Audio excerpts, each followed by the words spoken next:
Thank you for being here tonight. More importantly, thank you for being here in general. 8 years ago from today, I was in a battle of severe anxiety and depression. I was at war with my own mind. Medication and talk therapy were only minimally helping. Up until that point, I went about my days with distracting factors, like going to work and other life tasks. But I began pouring so much of my energy out that I began to spiral further. I was numb and began to self-harm to remind myself that I was human. But eventually that turned into my way of punishing myself because I wasn't living up to my standard of making sure those around me were happy. April 18, 2018 was a very dark day, a day that I believed could be my last. So the next day I woke up and went about my day as usual, with one difference. The negative thoughts and the suicidal ideation were stronger than it ever was. I couldn't tell up from down. It was all or nothing at that point. Nothing seemed to matter. So, I checked into an emergency room that evening and spent the night there. And on April 20th, I committed to being inpatient right there at the hospital and spent a week there. Once discharged, I began intensive outpatient treatment for several weeks, as well as individual talk therapy with a new therapist. It's important to know that I had a therapist prior to treatment, but wasn't the right one for me. As I worked through my recovery process, I discovered a nonprofit called the American Foundation for Suicide Prevention and learned that there was an Iowa chapter. Suicide and suicidal ideation affected me in 2018. And if there was a way to reduce the risk and educate people, I wanted to get involved.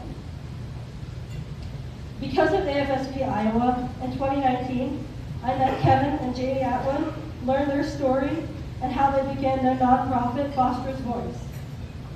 And a few years later, at another AFSP Iowa event, I met Amy Davis, learned her story, and what she does to help people improve their mental well-being. Getting to know them led me to become a part of this event that I am speaking at here tonight. I want to go back to something I said moments ago. It's important to know that I had a therapist prior to treatment, but wasn't the right one for me. Yes, I was in therapy prior to April 18, 2018. But I was in such a negative headspace that I was unable to realize that I wasn't getting anything out of each session until I began sessions with my new therapist. I think every therapist in the room tonight will tell you to not settle just because you feel like you need therapy. It's okay to say, hey, I want to see someone else. Because I guarantee you it's not the first time they've heard it, and it won't be the last. This is something to remind yourself when wanting to begin therapy, whether for the first time or picking it up again. Healing journeys vary. My healing journey wouldn't be like the next person. So the therapist that would help me might not be the one to help you.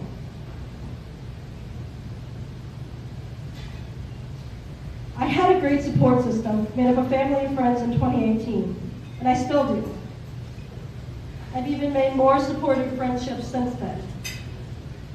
I've lived so much of my life being a people pleaser and a perfectionist that I let it get to me in 2018. I poured everything out of me, including the reminder of my support system. I was 23 years old and very much resonated with the song lyric, "Nobody likes you when you're 23." Thanks, Blink-182. But in finding the right therapist for me, I learned that people-pleasing was living in the fear of abandonment. That if I so much felt like I was letting someone down, there'd be no coming back from it. Like I said earlier, it was all or nothing, no in between. I was wrong about that. I also learned that Blink-182 was wrong. There are people that still do like you when you're 23. I think you ought to be able to go to therapy if you think it'll help you understand your mental well-being. Starting therapy isn't always easy, but once you find a therapist that just clicks with you, you can really learn a lot about yourself. It can be an emotional and open a lot of doors you may not want to open, but it will help you long term.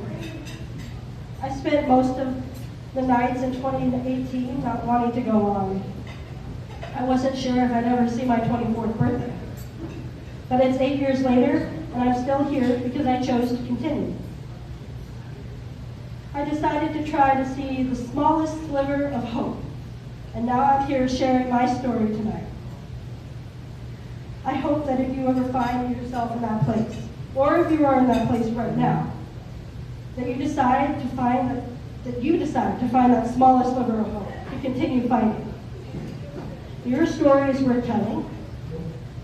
You are not alone, and you are never alone. Thank you.